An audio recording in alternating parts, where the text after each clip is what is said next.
यदि तुम में कोई दुखी है तो वो प्रार्थना करे, यदि आनंदित है तो स्तुति के वचन गाए। सभी को जय मसीह की।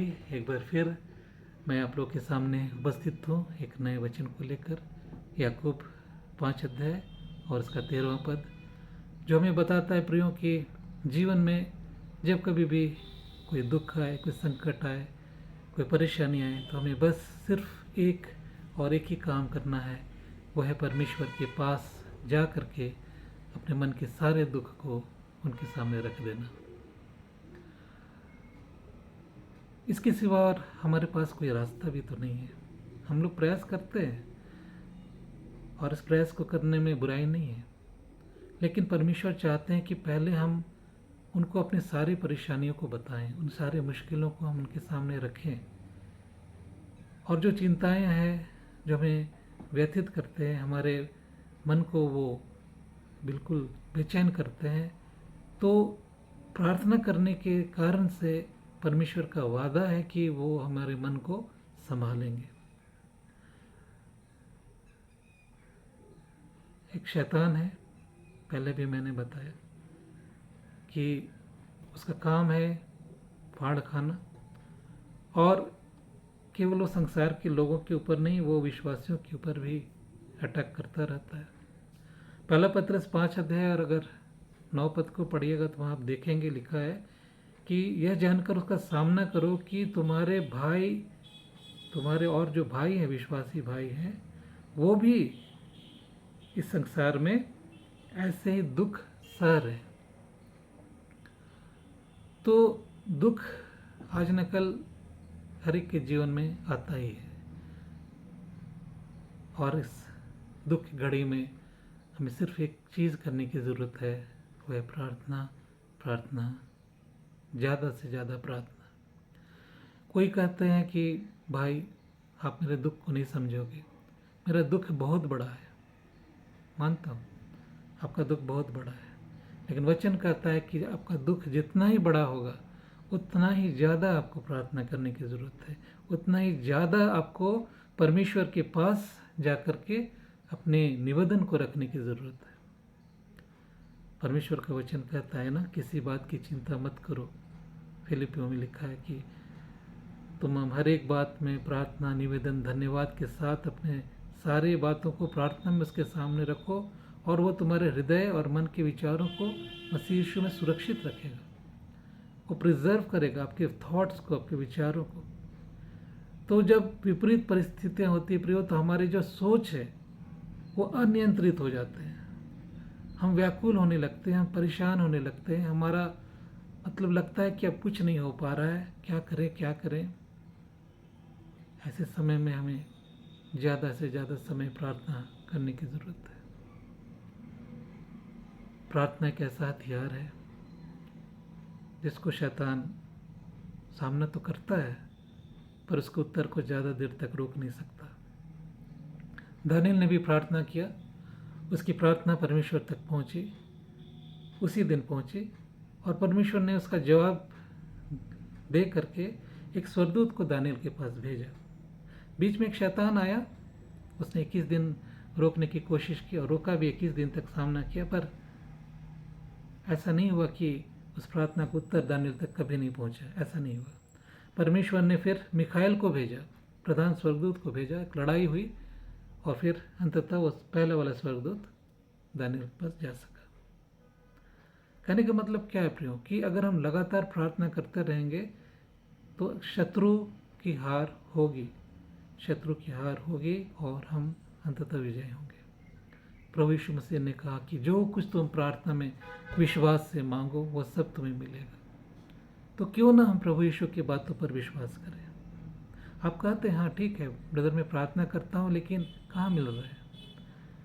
मैंने कहा ना, निरंतरता ज़रूरी है, और इसके अलावा विश्वास भी ज़रूरी है। प्रभु ने ये नहीं कहा कि जो कुछ तुम मांगो मिलेगा, प्रभु ने कहा जो कुछ तुम विश्वास से मांगोगे।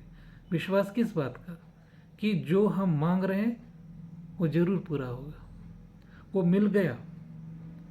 हकीकत में मरकुस 11:24 कहता है कि जो तुम मांगते हो प्रतीति कर लो, यकीन कर लो कि मिल गया। मतलब पाने से पहले ही वो आपको यकीन करना है कि मुझे वो चीज़ मिल चुका है। ये आसान नहीं है, इट्स वेरी डिफ़िकल्ट रियली। हम भी संघर्ष करते हैं। मैं भी कई बातों के लिए प्रार्थना करता हूँ, तो इस तरह का विश्वास करना कि मिला नहीं और मिल गया सोच लेना, ये आसान काम नहीं है। बट परमेश्वर ऐसे विश्वास को हमारे अंदर में देखना चाहते हैं, मेरे अंदर देखना चाहते हैं, आपके अंदर देखना चाहते हैं कि हम उस लेवल का विश्वास हमारा हो कि मिलने से पहले हम ये यकीन कर लें कि हमें मिल गया। ये बड़ा अद्भुत किस्म का विश्वास है और केवल परमेश्वर ही ये विश्वास हमारे अंदर दे सकता है, क्योंकि विश्वास भी परमेश्वर की आत्मा का एक वरदान है, एक फल है। तो परमेश्वर के निकट आओ और वो तुम्हारे निकट आएंगे। ज़रूरत इस बात की है कि हम ज़्यादा से ज़्यादा समय परमेश्वर के निकट आते रहें।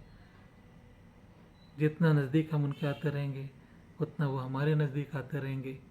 और परमेश्वर ने हमें जन्म दिया है तो वही खिलाएगा, वही पालेगा, वही हमारा उद्धार करेगा। एक भरोसा हमें डेवलप करना होगा प्रियो, एक निर्भरता हमें डेवलप करना होगा कि हम परमेश्वर पर इतना ज़्यादा निर्भर हो जाएं कि हमें पूरा यकीन रहे कि बस परमेश्वर है ना, वो है, वो सब देख लेगा, वो सब संभाल लेगा। तो ये एक युद्ध है, शैतान शत्रु है। जब हमले करते हैं, हम अगर घायल हो जाते हैं तो दुख तो लगता है, और इस दुख की घड़ी में सिर्फ परमेश्वर कहते हैं तुम प्रार्थना करो, तुम प्रार्थना करो। एक वक्त आएगा ये दुख तुम्हारा आनंद में बदलेगा, और जब तुम आनंद में तुम भरपूर होगे तो तुम बड़े जय जयकार के साथ स्तुति के भजन कर पाओगे। तो दोनों बातें हैं जीवन में। कभी दुख है तो हमें प्रार्थना करना है, दुख जब आनंद में बदल जाएगा तो हमें परमेश्वर की स्तुति और आराधना करना है। कई बार हम इस चीज़ को भूल जाते हैं, दुख दूर तो होता है पर हम अपने आनंद में इतने खो जाते हैं कि फिर हम परमेश्वर को भूल जाते हैं, उसको समय देना छोड़ देते हैं, और फिर शैतान फिर दोबारा मौका लेता है। तो ऐसा ना हो, हम हमेशा परमेश्वर की आराधना करते रहें, दुख में सुख में हम उसकी इच्छा पूरी करते रहें, लगातार जो उसकी मर्जी है उसको ढूंढते रहें। प्रभु हमारी मदद करेंगे। उसका वादा है, मैं तुम्हें कभी नहीं छोड़ूंगा, मैं तुम्हें कभी नहीं त्यागूंगा, मैंने तुम्हें दाम देकर मोल लिया है, तुम मेरे हो। साइए उस परमेश्वर पर विश्वास करें, उस प्रभु यीशु मसीह पर भरोसा करें जो हमारी चिंता करता है, जिसका हमारा ध्यान है। प्रभु हमें आशीष करे और प्रार्थना ज़्यादा से ज़्यादा करने में हमें उत्साहित करे। अगर आपको अकेले प्रार्थना करने में हिम्मत काम नहीं कर रहा है तो आप हमारे साथ गूगल मीट में जुड़िए। नीचे डिस्क्रिप्शन में उसका लिंक दिया हुआ है, कोड लिखा हुआ है, एक ही कोड है, हमेशा उसी कोड से जुड़ना है। किसी प्रकार की कठिनाई हो जुड़ने में आप मुझे व्हाट्सएप करिए कि भाई मैं जुड़ नहीं पा रहा हूँ, तो हम आपको व्हाट्सएप के द्वारा मैसेज से हम गाइड करेंगे। आप चाहे तो अपना प्रेयर रिक्वेस्ट भी वहाँ शेयर कर सकते हैं, हम कोशिश करेंगे आपके लिए रिकॉर्डेड प्रार्थना करने के लिए। प्रभु आपको ब्लेस करे, आशीष करे। मेरे नंबर नोट कीजिए 9431500775। एक बार फिर लिख लीजिए 9431500775। आशा करते हैं कि हम फिर बहुत जल्दी मिलेंगे और प्रभु में हम सब मिलकर आगे बढ़ेंगे।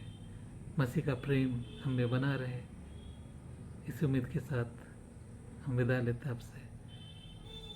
सभी को सब प्रेम, जय मसीह की।